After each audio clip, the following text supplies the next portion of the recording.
ದೊಡ್ಡಬಳ್ಳಾಪುರದಲ್ಲಿ ಕಾನೂನು ಸುವ್ಯವಸ್ಥೆ ಹದಗೆಟ್ಟಿದ್ಯಾ? ಸದ್ಯ ಹೀಗೊಂದು ಪ್ರಶ್ನೆ ಜನಸಾಮಾನ್ಯರನ್ನ ಕಾಡ್ತಾ ಇದೆ. ಕಾರಣ ಕಳೆದ 6 ತಿಂಗಳಲ್ಲಿ 8ಕ್ಕೂ ಹೆಚ್ಚು ಕೊಲೆಗಳು ನಡೆದಿರುವುದು. ಎಲ್ಲಾ ಕೊಲೆಗಳಿಗೂ ಒಂದೇ ಸಾಮ್ಯತೆ ಇದ್ರೂ ಪೊಲೀಸರು ಮಾತ್ರ ಕಣ್ಮುಚ್ಚಿ ಕೂತಿದ್ದಾರೆ.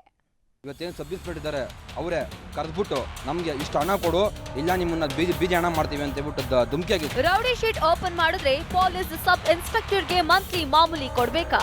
ಬೆಂಗಳೂರು ಗ್ರಾಮಾಂತರ ಜಿಲ್ಲೆ ದೊಡ್ಡಬಳ್ಳಾಪುರದಲ್ಲಿ ಇಂಥ ಆರೋಪ ಕೇಳಿ ಬಂದದು. ಎಸ್ಐಗೆ 50,000 ಕೊಡ್ತಿದ್ರೆ ಶೂಟ್ಔಟ್ ಗ್ಯಾರಂಟಿ ಅಂತೆ.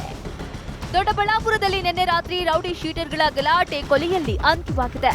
ನಗರದ ಕರೇನಹಳ್ಳಿ ದಾಸ ಅಲಿಯಾಸ್ ಇಡ್ಲಿ ದಾಸ ಎಂಬುವನು ಕೊಲೆಯಾಗಿದ್ದಾನೆ. ಘಟನೆಗೆ ಹಳೆ ವೈಷಮ್ಯವೇ ಕಾರಣವೆಂದು ಹೇಳಲಾಗ್ತಾ ಇದೆ. ಇತ್ತ ಕೊಲೆಗೈದ ಆನಂದ್ ಬೆಳಗ್ಗೆ ನಗರ ಠಾಣೆಯಲ್ಲಿ ಶರಣಾಗಿದ್ದಾನೆ.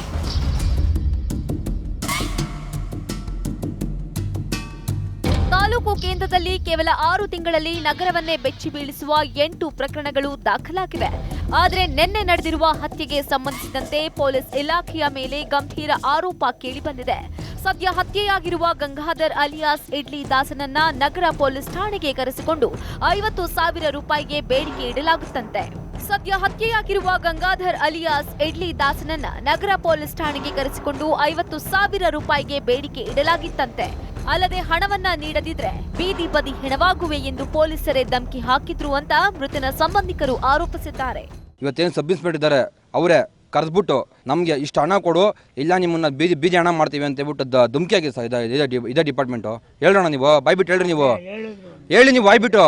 ನಮ್ಮ ಹುಡುಗ ಬಂದು ಹೇಳಿದ್ದ ಹಂಗೆ ಶೂಟ್ ಔಟ್ ಮಾಡ್ಬಿಡ್ತೀವಿ ನಿನ್ನ ಹಿಂಗೆ ಬೀದಿ ಹಣ ಮಾಡ್ತೀವಿ ಅಂತ ಧಮಕಿ ಹಾಕಿದಾರಂತೆ. ಇದೇ ಪಾಟೀಲ್ ಅವರು ಇನ್ನು ಇದೇ ಸಬ್ ಇನ್ಸ್ಪೆಕ್ಟರ್ ತರ ಇದು ಧಮಕಿ ಹಾಕೋರು ಇವರು. ಇನ್ನು ನಮ್ಮ ದೊಡ್ಡಬಳ್ಳಾಪುರ ತಾಲೂಕಲ್ಲಿ ಇವರು ಯಾವ ತರ ರಕ್ಷಣೆ ಕೊಡ್ತಾರೆ ಸಬ್ ಇನ್ಸ್ಪೆಕ್ಟರ್ ಆಗಿ ಇವರು. ಒಟ್ನಲ್ಲಿ ನಗರದಲ್ಲಿ ಅಪರಾಧ ಪ್ರಕರಣಗಳು ದಿನೇ ದಿನೇ ಹೆಚ್ಚುತ್ತಾ ಇದೆ. ಇದಕ್ಕೆಲ್ಲ ಬ್ರೇಕ್ ಹಾಕಬೇಕಾಗಿರೋ ಪೊಲೀಸರ ವಿರುದ್ಧವೇ ಇದೀಗ ಆರೋಪ ಕೇಳಿ ಬಂದಿದ್ದು. ಹಿರಿಯ ಅಧಿಕಾರಿಗಳು ಎಚ್ಚೆತ್ತು ಕ್ರಮ ಕೈಗೊಳ್ಳಬೇಕಾಗಿದೆ. ಚಂದ್ರು ಶಿದ್ಲಘಟ್ಟ, TV5 ದೇವನಹಳ್ಳಿ.